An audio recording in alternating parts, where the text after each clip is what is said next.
Hello, thank you for joining us. My name is Jenny Carlio. I'm the agricultural agent here in Cape May County, New Jersey. This is Dr. Robin Brumfield. She is from Rutgers University. She's a specialist in farm management. And tonight we're going to talk about the do's and don'ts of writing a farm business plan. So just a little bit about me. I've been a county agricultural agent since 2006 in this county, and I've been with Annie's Project, the Annie's Project team, since 2010. In New Jersey, and my concentrations include farm business management, cut flowers, agritourism, and specialty crops. Hi, I'm Robin Brumfield. I'm the farm management specialist here at Rutgers. I started here in January of 1988. Before that, I was at Penn State University as a specialist in floriculture for 5 years. And I've also been working with the Annie's Project team since the beginning in 2010 here at Rutgers. My specialty is greenhouse economics, and I've just gotten back from Guyana, where I was doing a farm management training for shade house farmers down there. So I'm known for my work in greenhouse economics, and I've done talks in over 13 countries. So just a quick outline for tonight. We're going to go through the webinar basics, just in case you're having a little bit of trouble using the software. We're going to talk about our objectives. Where do you start your business plan? What do you focus on? And then we're going to spend the bulk of the time on the do's and don'ts of writing your agricultural business plan. We're going to go through each separate component of a business plan. And then we have some additional resources for you. So first, the webinar technology basics. You can see there the whiteboard is where we will be posting the presentation itself. Then there's a list of participants and also a chat box where you can enter things. And then after you press send, it'll go to either everyone in the room, which is all over the country, or to individuals if you specify to an individual before you press send. The slides in this presentation are very simple. They're not really fancy, so that we can facilitate transmission over the internet. And you can see some key areas that you need to focus on throughout the webinar, such as the whiteboard and the chat box.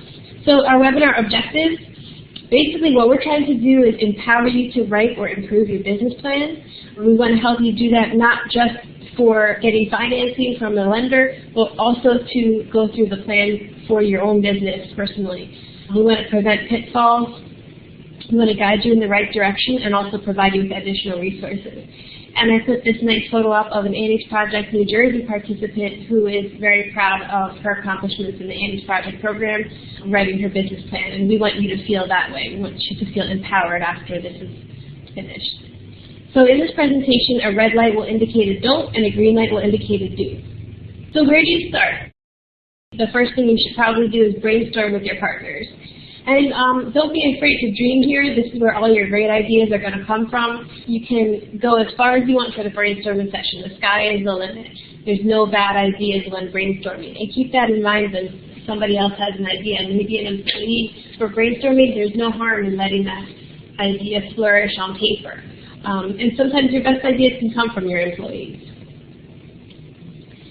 So what you want to do is write down all of your brainstorm ideas in one place. It's good to keep a notebook or an electronic file, and what you can do is start by narrowing down to 2 or 3 of your best ideas, and then expand those ideas fully on paper. We're going to show you all about how to do that in organized fashion tonight. So what should you focus on?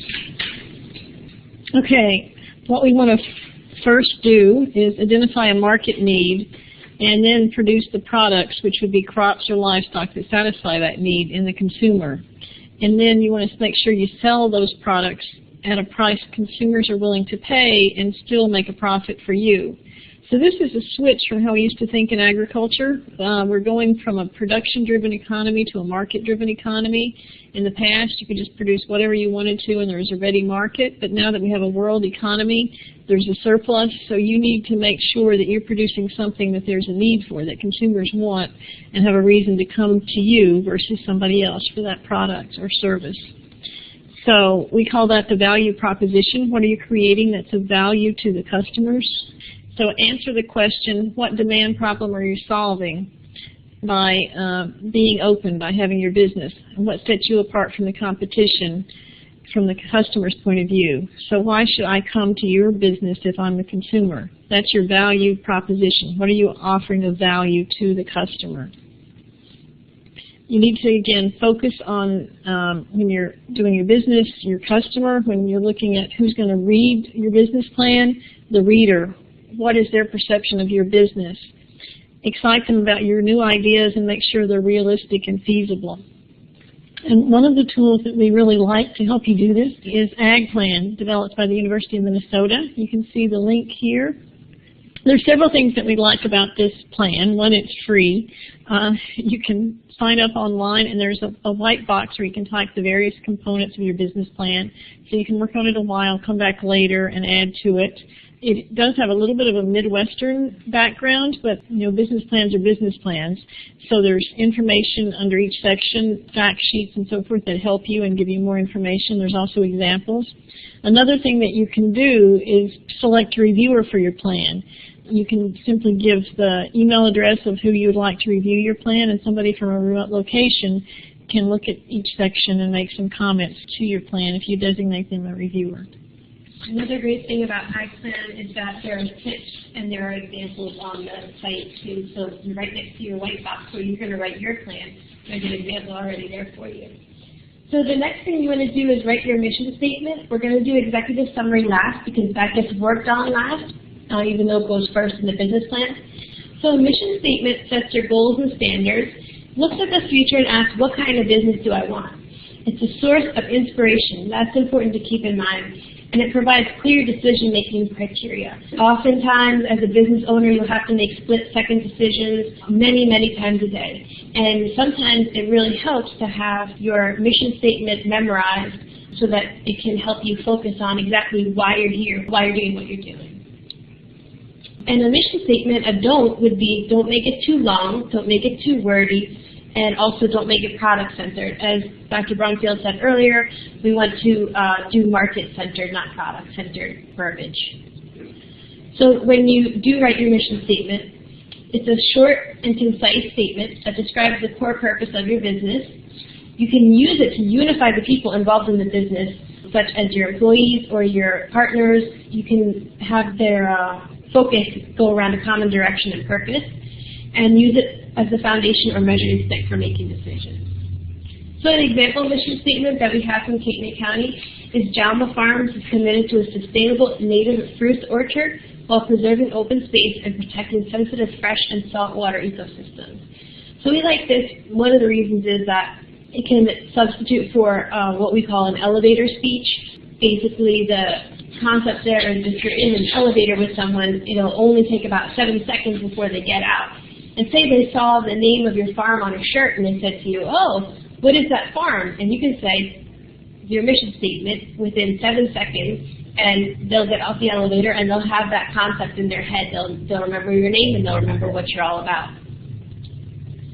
Also, hang it up somewhere because it can inspire your employees. I like this mission statement from the Milan Middle School. It says that their mission is to provide a climate in which all students can learn to their maximum potential and become responsible citizens in society. And we have a great fact sheet, worksheet that you can use.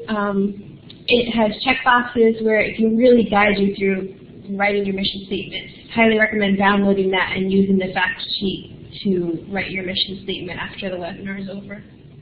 I just wanted to reiterate that one of the reasons we like that Jalma Farms one is it has sort of a consumer approach.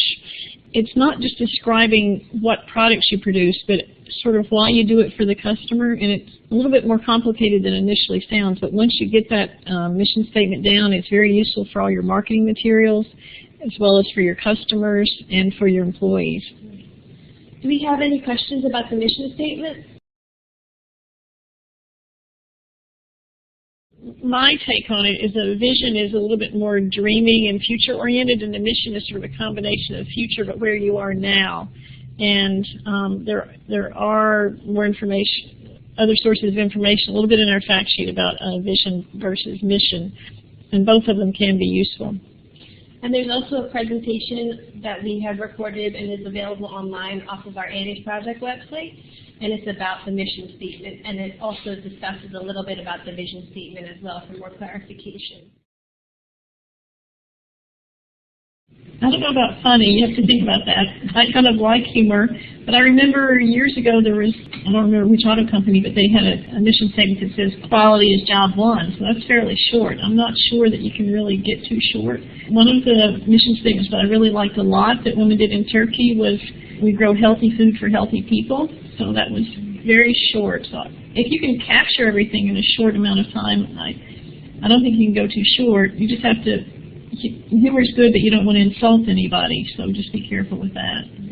And you can always ask your friends that are your customers or potential customers that are already your friends what they think of it. And ask somebody that you think will give you an honest opinion of it. If they laugh, then maybe it's usable. Okay, so for your business description, just focus on describing what makes you qualified to do the work successfully. You want to paint your individual counterparts as being equipped to fulfill the mission statement. If your staff or management is not equipped, mention what educational programming they're doing to plan to make up for that, or you can list other staff that you plan to hire to fill this void. And that's often something that will be part of a business description, is listing other staff you plan to hire to fill this void. For business description, your goal is to be honest, yet inspiring, and realistic, yet hopeful. And that actually runs true throughout the whole business plan. So we don't want you to stretch your truth just because we're saying paint yourself in a positive light. We want you to be optimistic. Even if you're not an optimistic person, that is something that you need to put into the plan because that's going to inspire the reader. And everything in your plan should be 100% true. So an example of a business description would be Garden State Greenhouses. Garden State Greenhouses is a wholesale floricultural business specializing in selling unique, high-quality plants to retail garden centers. And you can see there that that's market centered. The production facility is a 25,000 square foot glass greenhouse, so they're talking about their operation.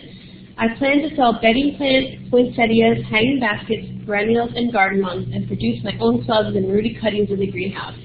So they have a realistic goal that they're targeting. I will also produce garden mums outdoors. The greenhouse sits on a 5-acre tract of land that also includes a small barn not currently in use.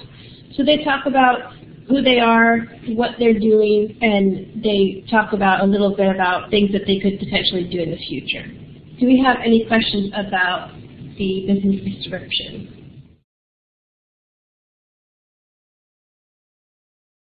I think that would be a more exact fit with the management plan, which we'll get to later. A business description is a little bit more inclusive than that. It would not be just the people, but the facilities and the products and the market.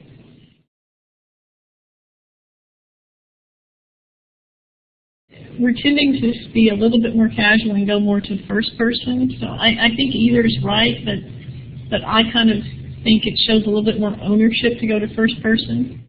So goals and objectives. Okay, we talk about goals being SMART. That means specific, measurable, attainable, relevant, and time-bound. And the reason we have these 5 characteristics is so that we can determine at the end of the time period whether we've met them or not. You want to use action words in each of the sentences for your goals, such as increase, reduce, develop, lead, provide. So we're going to give you some examples that are all SMART goals. Increase sales by 50% over the next 5 years. So you can see that there's a measurable goal of 50%, and at the end of 5 years you can measure whether you've achieved that or not. If you haven't, then you may want to go back and look at why. Were you too optimistic? Do you need to reevaluate your goals? Is there something that happened that you didn't anticipate? And you would want to go back and redo your business plan at least every 5 years, if not more. Maybe after the first year if you're a new business. Another one, reduce labor costs by 20% over the next 5 years. Maintain the same level of sales, but reduce costs by 5% next year through inventory management and mechanization. Increase production by 25% within 2 years. Add a new crop, which will add $2,000 to sales within the next 5 years. Reduce debt by $2,000 per year. Transfer full ownership to the children when the current owners retire within 10 years. Okay, the next part is something that we always have a lot of fun with when we have Annie's classes, called the SWOT analysis. And SWOT stands for strengths, weaknesses, opportunities, and threats. Now, the strengths and weaknesses are resources that are within your control. In other words, they're internal to your business. So things that you can adjust. And some things to think about when you're deciding what your strengths and weaknesses are what are the abilities and limitations of the manager and the key employees. How modern and efficient is your physical facility? How is your soil? How close are you to the market? What can you do better than the competition? In other words, why should I come to you if I'm a customer? And what's the cash flow position of your firm? Okay, opportunities and threats are things that you need to deal with, but they're not within your control. They're external forces.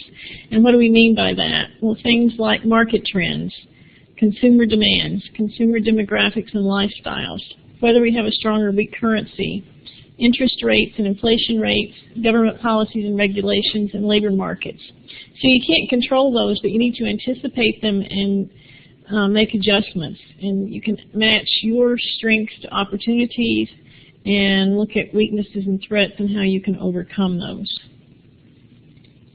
An example that some students did for me when we were in Turkey recently, looking at a farm that was an example farm that they developed to look at growing vegetables and fruits. Some of the strengths they thought about were ability to respond quickly to consumer demands. They were going to be organic, some knowledge of organic agriculture practices and processes, personnel with a high level of experience, and diversity of products and assortment because they had several different vegetables and fruits. The weakness is it's a new business, so they lack an initial market presence and reputation. Cash flow is uncertain in the early stages of the business. We'll talk about how you can overcome that later on. And citrus is a high-risk crop that takes a long time to yield. Some opportunities. Competitors may be slow to adapt to new technologies, so they're entering the organic market without much competition at the moment. That can easily become a threat once new entrants come in, but at the start, it's an opportunity. Competitors may be less likely to embrace organic crop niche marketing because of its newness and cost. The threats are there's an increase in cost of the necessary inputs. New competitors in the area or neighbor farms may come in, and there's unpredictable weather and soil quality. So any questions so far?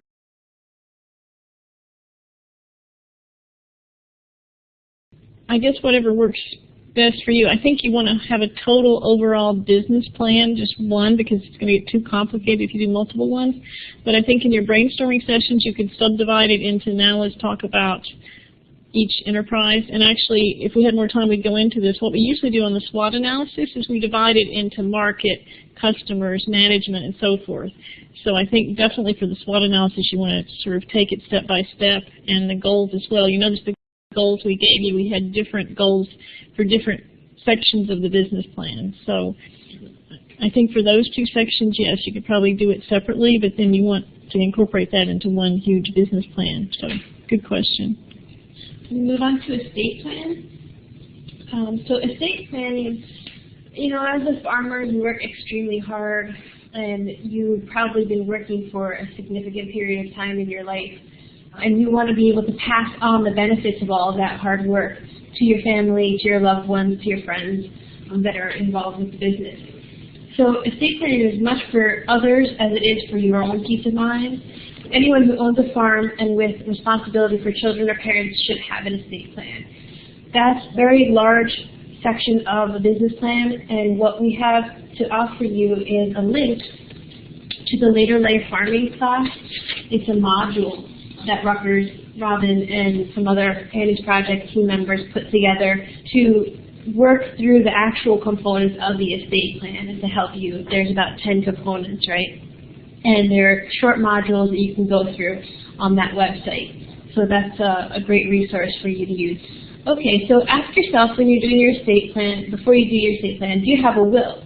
When did you last review it? Often we'll have a will and we'll think, oh, that's done, and I can put that behind me. Well, things change all the time, so you need to actually review your will. Have you sought professional help to guide you through this process? There are things available online, free will makers. But when we got the counsel of a lawyer to talk to some participants in one of our classes, he mentioned that those don't always hold water when it comes down to it. And can you find these important documents? Wills, titles to property, banking and investment records. And what happens if something happens to you tonight? Is it possible for others to find them? And have you planned who will take over your farm when you can't run it anymore? So do we have any questions on the estate plan?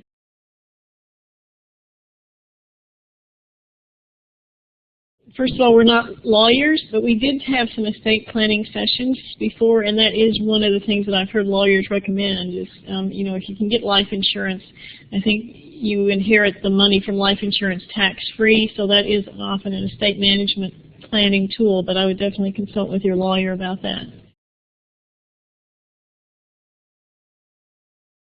Yes, absolutely. And if you go on that later life farming, I think there's about 10 different modules, so it's quite intense. And one of the reasons we called it later life farming is farmers never plan to die, and they never plan to stop farming. So we realized that we couldn't call it retirement because nobody really ever retires. And you know, I understand how you feel because I love my job, so I don't think I'd want to retire, but you may change what you do in later life and only keep the parts that you like and transition to other people. But there's several different modules on that website. And we didn't want to reinvent the wheel, so there's lots of links to other things in more depth and other universities and other really good websites there. So what you can do to reduce production risk is you can diversify your enterprise. In New Jersey, we have some over-diversification issues, but for the most part, enterprise diversification is a great thing for farms. We don't want you to put all your eggs in one basket, so to speak. And one thing that you can do also is crop insurance. Crop insurance sometimes is not utilized as much as it could be, and what it does is ensure that you always get a base level of income from the crop, even if there's a disaster. Also, new technologies. Attending things like this, educational programs, is a great way to improve your business and reduce production risks. Always keep learning. Subscribe to trade journals and things like that, where you can get more information from. Can I just make one comment here? If you don't have crop insurance or that crop isn't insurable, then one of the things you can always do is self-insure. Make sure you have enough funds to cover some kind of disaster. So when you're writing your production plan, you want to ask yourself, what crops or livestock will I produce? How will you produce them? What's your technology and equipment? What varieties or species are you going to offer? And do you have any other farm-related activities, like food at the farmers market, spraying for other farmers, selling agricultural chemicals, etc., agritourism? Example of a production plan, Mrs. Green Jean's Greenhouse is a small nursery located in Anywhere, USA. We purchased the business last year. The previous owner produced only bedding plants. We want to develop year-round production and sell primarily to retail garden centers. We hope to increase production and sales over the next 5 years by using the existing space more efficiently. The existing head house is the staging area for planting and preparing plants for delivery. It also has storage capacity for containers, chemicals, fertilizers, and bags of growing media. The following table gives our production and price projections of each crop for the next 5 years. We plan to work closely with our county agent and use integrated pest management as much as possible. So that's a narrative that accompanies the actual spreadsheet that has what you're going to grow, how much of it you're going to grow, how much of it you expect to save income for, and so on. And we also have extensive presentation on the production plan on the Annie's Project page as well. Do we have any questions about the production plan? Every 5 years? Well, at least that often, but possibly sooner, especially if you're a new business. I would say it's definitely at the end of the year. And remember, go back to your objectives. How long, what time period did you have on those? That will give you a clue as to when you need to review it, because you want to look at the end of that time period and see if you've met those goals. And also, if you're in floriculture, you probably want to do it more often because you're going to be changing species so frequently. Risk management plan. So to cover the 5 main sources of risk, you need to cover production, your marketing risk, financial risk, legal risk, and human resources/personnel. And you need to ask yourself, have you identified your farm risks? Have you communicated those risks with other family members and partners? That's something that we don't often talk about. Have you looked at your goals in terms of the risks which can keep you from attaining your goals? Have you identified which risks you're comfortable retaining or managing with your own resources, such as the example that Robin just mentioned about self-insuring? Have you reviewed your health, life, and crop insurance? These are all good risk management tools. Are there any questions about the risk management plan? Yes, basically you pretty much list all the crops and livestock, what you're producing, how much of it, acres or units of animals or so forth, and the income that you expect to get from it. And then you can actually take that, and the next step would be to turn that into a financial document to create an income statement from there, or an enterprise budget. We just recently did a whole example for equine. We were looking at number of horses, so I think it would be the same thing, number of farm stays, a number of nights that people were staying, and so forth, or number of visitors to your corn maze or whatever would be involved there. We're getting more into product, services as well as just products. And New Jersey is the most urbanized state in the country, so over 40% of our farms have a component of agritourism. Because one of the things we need to think about when we're doing SWOT is what's our comparative advantage. And in New Jersey, we have high land, high labor, high taxes, so that's the downside, the threat. But our opportunity is we have all the people with the income. So the way we can stay in business is to take advantage of the fact that we're close to the market.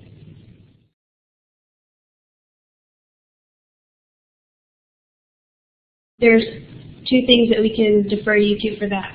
One is a recorded presentation that we have on our Aries Project website, and secondly, we're going to be offering another webinar on that between January and March sometime, and we'll be advertising that as well. Yes, that was another grant that I was involved with, and we're actually in the process right now. We're making a whole notebook available for sale. So if you email me, I can get you that information. Okay, I think the marketing plan is probably one of the most important parts, if not the most important part of your business plan, because marketing is what drives your engine, especially since we are in a consumer-based economy now. Some do's there to ask yourself is, what are the overall goals of your marketing strategy? What conditions is the industry or market currently in? That's the opportunities and threats. How does your business maximize income potential through your marketing? Who is your market? Who are your target markets? Who are your competitors? And what makes your business special? And then why would I, as a customer, prefer to come to your business over your neighbor? And sometimes your competitors aren't just the neighbors that are producing the same things. It's whoever is going after that consumer dollar. Like if I'm selling flowers, I might buy chocolate or candy or wine or something else. It may not even be somebody else growing flowers. So on the Rutgers Farm Management website, there's a subcategory called Market to Market, and we have the link. This is mainly for people that aren't in business yet. It's a whole checklist of things to think about when you're going into business. But also, if you have an existing business and you're thinking of adding on a new enterprise, it's worth going through this to look at that. We've subdivided into all the different markets we can think of for agriculture, and to help you decide which one suits you, how to get information for your market, and so forth. I really like the market-to-market workbook. It actually breaks it down into retail or wholesale, and it's a workbook so you can actually fill out your sections in there. And we have another webinar on identifying and reaching your target market. So Rick Van Bryken is going to be presenting on that. He's an ag agent in New Jersey as well. Any questions about marketing?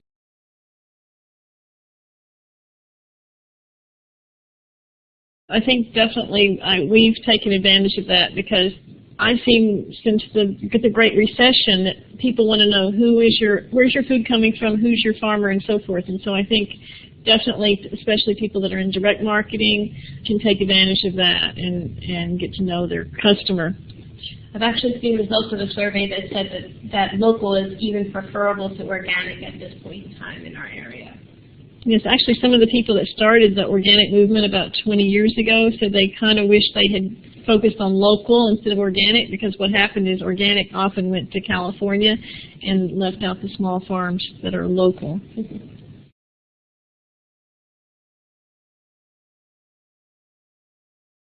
I would start with your own customers. Ask them. You may want to do little polls. Those loyalty cards are one of the reasons that businesses give those out, because then you can tie that to their purchases that they make. The other thing is go, check out the competition, see what they're doing. And there are USDA statistics on general information on some crops. Those are my suggestions for starting points. And there's also the National Agricultural Statistics Service. It's NASS. It's the federal government. They run a statistics service on agriculture, and they have so much data you can't imagine how much they collect. And if you've ever filled out the Ag Census, that's where all that information goes, and all the farmers in the country are supposed to fill that out. They'll often do custom reports for you, and they have an extensive website. Also, if you are wholesale, there are the terminal markets. So on the East Coast, we've got Boston and Philadelphia and Miami and some other areas where you can actually get wholesale. But that tends to be the very minimal prices. Another option for our New Jersey producers, the New Jersey Department of Agriculture publishes an annual booklet with information that they do in conjunction with NASS. And I think that's on their website now, and I'm sure other states must have similar statistics available. So check your State Department of Agriculture.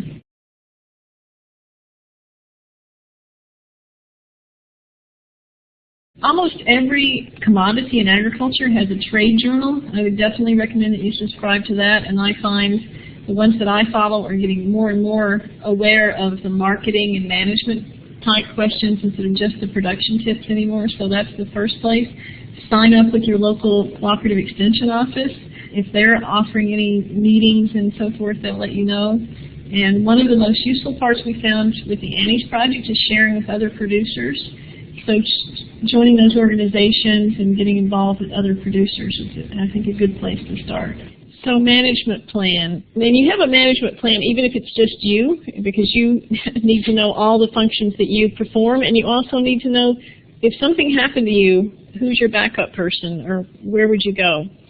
So some questions to ask yourself when you're thinking about putting together your management plan is who will run each of your enterprises? What are the responsibilities and capabilities of each job if it's not person? And also include information on key employees.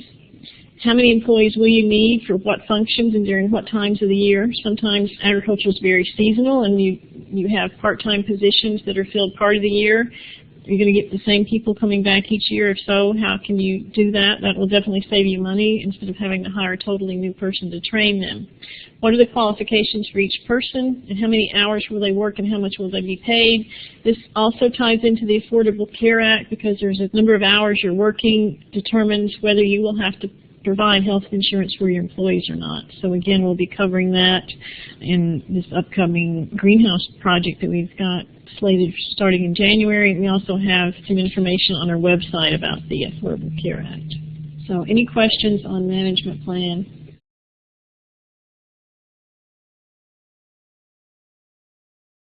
Rutgers does have a fact sheet on local foods. In the past, the main reason that people did a business plan was because they wanted to borrow money, and the financial plan is the key component that bankers and other lenders are looking for if you are attempting to borrow money. So we hope that you'll do a business plan for other reasons, but if you need to borrow money, this is key. Another thing you should know about business plans, if you were ever audited, one of the criteria the IRS uses to decide whether you're a business or not, and especially in equine businesses this is important, is if you don't have a business plan, they assume you're a hobby, and your tax consequences are very different for a hobby versus a business, so it's key there. So things you need to do in your financial component of your business plan is illustrate the ability to repay the investors, and this is whether you're presenting this to a bank or for your own reasons, and it shows that you can make a profit. So how do you go about doing this? Well, you don't want to project more than about 5 years unless the investor asks you to do that, because going out more than 5 years in the future is likely to be incorrect. But we do want you to take that production plan and translate it into a financial plan, either a 3 or a 5 year plan. So you are looking ahead for a few years, and you can always adjust that as you go along. Then what are the key financial documents that you need to provide? Well, an income statement, a balance sheet, and a cash flow statement. I would also mention that you probably want an enterprise budget for each of the enterprises that you're producing. But just to give you some examples, an income statement, also called a profit and loss statement or a P&L statement, is actually a fairly simple document. I think because of IRS rules, sometimes people get scared of financial documents, and they're actually much simpler than I think people realize. So this on the screen right now is the most simplified income statement that you can have. You look at the sales at the top, and then you subtract your direct costs. And direct costs, also called variable costs sometimes, are those costs that you can allocate very easily to each crop or livestock enterprise. And people, like I said before, my specialty is greenhouses, so things that you could think about in terms of producing potted plants, for example, either the pot or the cutting. That's very easy to allocate how much each plant or each pot cost and allocate that to a specific crop. Whereas overhead costs, are sometimes called fixed costs, occur no matter what you're producing. I prefer to call it overhead costs because my opinion is in the short run everything's fixed, and in the long run nothing's fixed and you can sell and get out of the business, so I would think of it as overhead. Some of the simple overhead costs are what we refer to as Dirty Five: depreciation, interest, taxes, repairs, and insurance. But there are other things as well. So overhead costs are harder to allocate to a specific crop or livestock, like depreciation. So no matter what you're producing or how much of it, you're going to, in the short run, incur those costs. So you subtract those out. And in the bottom line, we call it, is the net profit or loss. So that's the most simple form of the income statement, and it simply gets expanded by listing each of those different direct costs and overhead costs. Another thing that you need to know about an income statement is it summarizes these income and expense categories over time. It can be as short as a month or as long as a year. We tend to think of it as the end of your fiscal year. So it summarizes, generally your accountant will do this for you at the end of your fiscal year. Whereas a balance sheet is a snapshot at one point in time. We tend to do it at the same time we do the income statement. And the reason we call it a balance sheet is it balances. It takes all the assets, everything of value in the business, and divides it into who has claims on those assets. So the liabilities are claims of outsiders, like banks, and net worth or equity are claims of the owner. So that's really all it is. It's people get overcomplicated and worry about that, but it's simply balancing assets and who owns them. So a simple example right here is you see the assets on their left-hand side, and the liabilities and equity are on the right-hand side. And you see at the bottom, they both equal. Total assets are $895,000, and they equal liabilities plus owner's equity or net worth. So the final major statement that we need for a business plan in terms of the financial section is the cash flow statement. And this breaks down income and expenses over a designated time period, usually monthly or quarterly. Now, why is this important? Well, unless you have a CSA where you've got the money up front, you're shelling out money for all your expenses, but you're not getting your income until later. So if you don't have a source of money and you haven't predicted when you're going to need it, you can be profitable but still be in financial trouble because you don't have the cash to support the business until you get the income from your sales. So it lets you know when you're going to need to borrow money, when you should have a credit line or some other source of funds to fund your business. So you want to do that monthly and also sum it up for the year. And it definitely, you want it for the first year, you want a monthly projection. And then if you're projecting into the future, you may just want an annual summary for the 2 to 4 years in the future. You also want to know your audience when you're doing the financial section. You don't want to provide too many different scenarios if the purpose is to borrow money. You want to make it clear to the lender what you're doing and why you want the money. So 1 or 2 is sufficient for the bank. You just don't want to drown your investor in paperwork, and you want to use the best case and break-even cases scenarios. But if it's for yourself, for exploring where you want to go in the future, then I don't think you can have too many ideas. You want to bring all the key players together and, again, do a brainstorming session, throw out everybody's ideas, and do a SWOT analysis on each one, and then pick the best ones. Or a finance class will tell you to pick everything that's profitable. If it's got a net present value, then it's worth investing in if you see a profit potential. So you want to make sure that all your numbers reconcile. Like I said, a balance statement balances your assets equals your liabilities plus your equity. And especially if you're going to the bank is going to check your math and make sure that everything works. So any questions now on the financial plan? A lot of small farms tend to be sole proprietors. A lot of them are becoming LLCs. The idea is if you are incorporated, you are somewhat protected from your personal income is protected, your personal assets are protected, but there's also something known as piercing the corporate shield, so it doesn't protect you from all liabilities. And again, you probably need to talk to your lawyer about that. And there's a lot of pros and cons for each different type of business structure, but that's something to look at is, do you want to be a sole proprietorship, a partnership? There's a Chapter C corporation, Chapter S corporation, or LLC. And a lot of small businesses are moving to LLC for various reasons. All right, so we're going to move on to the executive summary, which is actually the last component of this webinar. And for the executive summary, it goes first in the package, and it's often the first thing that somebody will read, but you finalize it after the package has been assembled. And what it is a standalone, exciting, and descriptive piece that outlines the essence of your idea. It's a summary of your business idea and the conclusions you've made while working through creating the business plan. Okay, so how do you start? Each one of these questions, answer them in 1 or 2 sentences, the who, what, when, where, why, how, and how much. And when you do that, you can organize it into a nice 1-page summary. You really should, your executive summary should not be more than 2 pages, preferably 1 page. So an outline would include components of the mission statement, the business concept, the measurable goals and objectives, your management needs and management history, your marketing strategy, and your financial strategy. I'm going to give you an example here. Example of an executive summary. Okay, so she starts out with Mrs. Greenjean's Greenhouse is a small greenhouse business where it's located in a fairly rural area in Cape May, New Jersey. I am Mary Wilson, and the manager and owner of the greenhouse. So immediately, straight off, she identifies where she is and who she is. This spring, I will be my first crop. My husband, John, earns enough money in his job as a financial advisor to keep the family going while I get the business up and running. He's helping with the business plans. Our 2 children, a daughter Linda, who is 14 and in 9th grade, and a son Dan, who is 15 and in 10th grade, are helping out with the business a few hours after school each day. So she talks about the who. The greenhouse facility is 25,000 square feet and is 30 years old.